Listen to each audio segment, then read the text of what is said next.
Well, I've got a mess in the shed this week. I've been having a real tilt this afternoon. You've got to look at this end of the shed because you can't look at the other end because that's where the Raleigh is. And the Raleigh's actually making really good progress.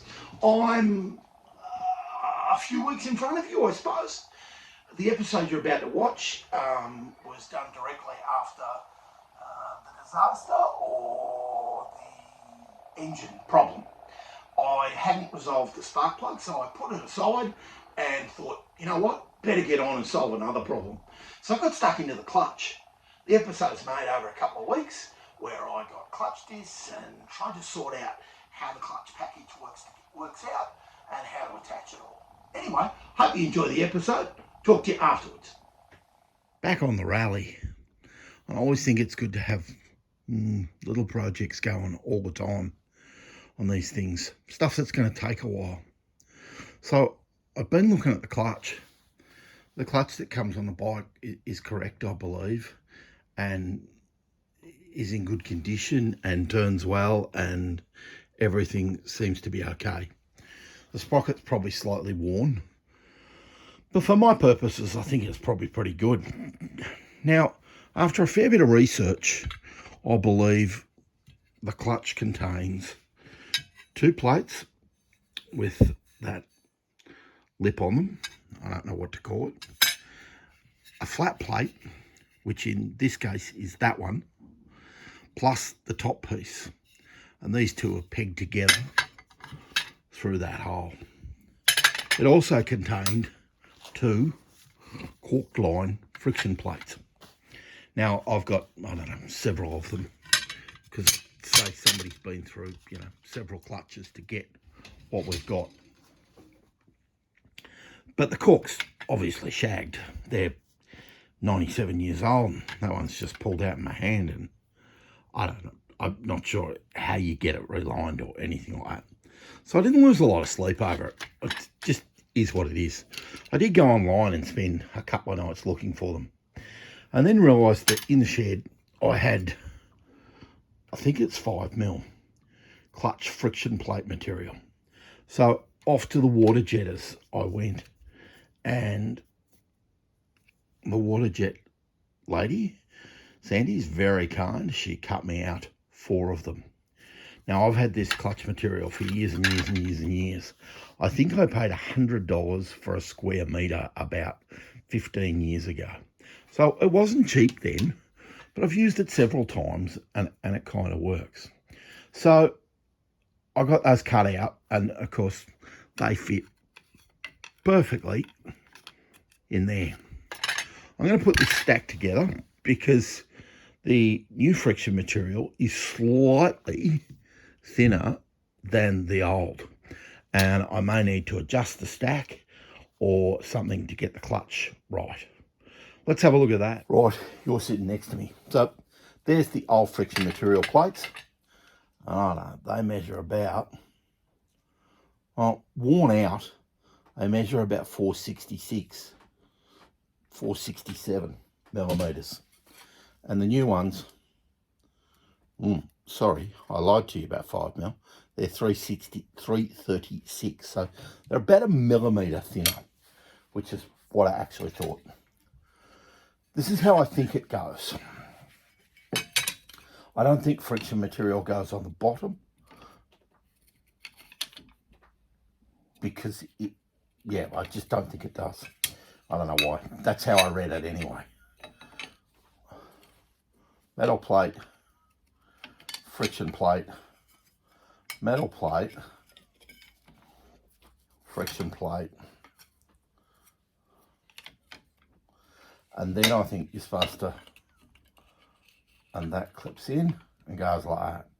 Now, the question in my mind is the 2 millimetres that I've reduced out of the friction plates too much? Now, clutch spring, single spring. Then yesterday I went looking for what was going to hold it all together. I just couldn't work it all out. I had this piece that's screwed into a clutch and screws into the outside because that's threaded. And then I found this, got a little indent in the bottom, which is I believe is the clutch adjuster nut, although it's very, very big. It's certainly an adjuster nut, and something has certainly spun inside it. So I'm guessing. And I had the spring, but I couldn't for the life of me work it out. Anyway, I was thinking back to an M20 I had, and I went looking for the big, heavy screw-on piece that goes over the top of the spring. But it all had to sit inside here. So the spring fits in, and then there's meant to be a big, heavy piece. Originally, I thought it was this, but it's not. It's actually that. That's a weird, chunky, crusty piece that I had in the bottom of a tub. My mother's shed. I brought with me the clutch spring. We had a single spring clutch, and I've got what I think is the clutch retainer. It's a bit grubby. It's got a little split. I think it's okay. It's got a rolled edge at the top, and it fits neatly inside the spring, one way in particular. Now, I've got the piece the clutch mounts onto, drive out of the clutch. Sorry, can't think of the correct name. And I'm going to rummage through. I've got a nut that fits. I was just rummaging through. So I was going to use one of these big nuts. I thought, oh well, you know, I'll show you how it fits. It fits okay. It fits okay. But it occurred to me it should have a shoulder on the back of it, because that's a bit worn inside. Lo and behold, what I find inside the box, shouldered nut. What does it do? Fits neatly. Well, neatly if this thing wasn't flogged out. I'm going to see if I've got a better one. Inside, that sits inside that and screws onto that and pulls the clutch spring down. This is the advantage of getting tubs and tubs and tubs of crap. You're not really sure what you've got until you haven't got it, and then you go looking for it. I think that's right. I'm not sure how you tighten it up. Some sort of socket would be the thing, but it'll be difficult. I'm going to keep looking and see if anything else pops out at me that's a better solution. It fits really neatly into there when you get the spring the right way. One way it goes in really easy, there. And then I had a nut to go on it, but I found the nut with the shoulder on the back that goes down through the hole, and it'll all screw up. I think though, it's just not going to be enough grab. I think it should have more pressure than that. Not going to tighten that up. Pull this off. Throw it on the floor. So I think it needs another plate in it, or I need a plate in the bottom. I'm just not sure. I'm going to play around with a few options and then bring you back. I've made a couple of decisions, and I could be wrong, so I could change them later. Fortunately, sometimes people contact me and tell me I'm wrong, which is really good because I always appreciate it. When I got these cut, the fibre discs, I got 4 of them cut because there was a minimum charge, and it was $77 to have the 4 of them cut. $20 a piece, I suppose. Were they expensive? Yeah, yes and no. I would have had to get them from the UK. I didn't really know what I was buying, and anyway, they're all right. So this is what I think how it works. And if someone knows better, tell me. So steel disc, fibre disc. Steel disc. Fibre disc. And then I've got a second of the flat discs, because they're meant to be a two fibre disc clutch. Weird. Not a lot of clutch grab. I've got a flat disc that's in really good nick. Of course, I'm going to clean all this up. Don't stress. So the flat disc goes on, and then there's just enough room for another fibre disc. Just. And then the final disc and the retaining plate, I suppose I'm calling it, can go on. That leaves room for the spring, leaves room for, oh, got it in the wrong way again, leaves room for the spring retainer, which leaves room, just enough room for the nut. Now I'm not going to tighten the nut up too much because I don't actually have the right socket for it. 22 mils are really close, and 7/8 is just a bit big, so it's a Whitworth size nut, and I don't have the right one, which is a pain in the butt. But anyway, that's how I think it's going to go. When the spring is tightened down, and you know they need a fair bit of pressure on them, then the adjuster plate, maybe we'd call it, has got room to screw in over the top, and an adjuster nut. Now sadly the clutch rod that's in there is not long enough. I suspect there's a tiny ball bearing and a short piece missing. Sometimes clutch rods were in 2 pieces and there's a ball bearing in the middle to let them spin, and sometimes there's a ball bearing in the end of the cap to let that spin too. I don't think it's a big issue. I think this was a bigger issue. I was very pleased to find the retainer, spring retainer plate, clip, bucket, whatever you want to call it. And then as soon as I saw the nut, it made complete sense. It was the only plate I had, and it was the only nut in all those tubs that I had.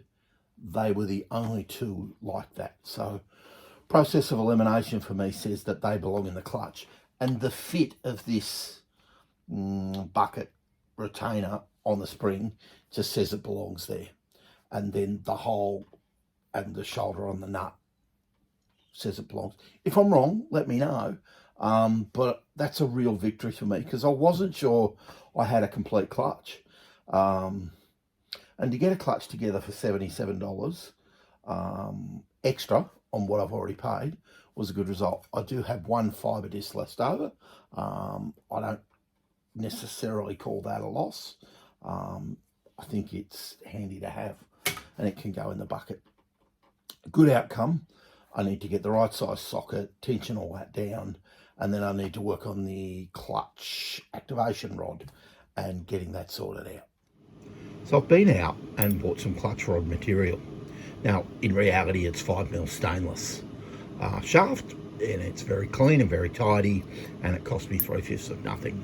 I bought a metre of it, as is my style, and you pay cash and don't ask for a receipt. And, you know, the steelworkers love it. So, I have just cut it to an approximate length, and the other side of the gearbox, you can adjust it in and out a bit. Of course, it doesn't need much pressure off the clutch disc for it all to spin.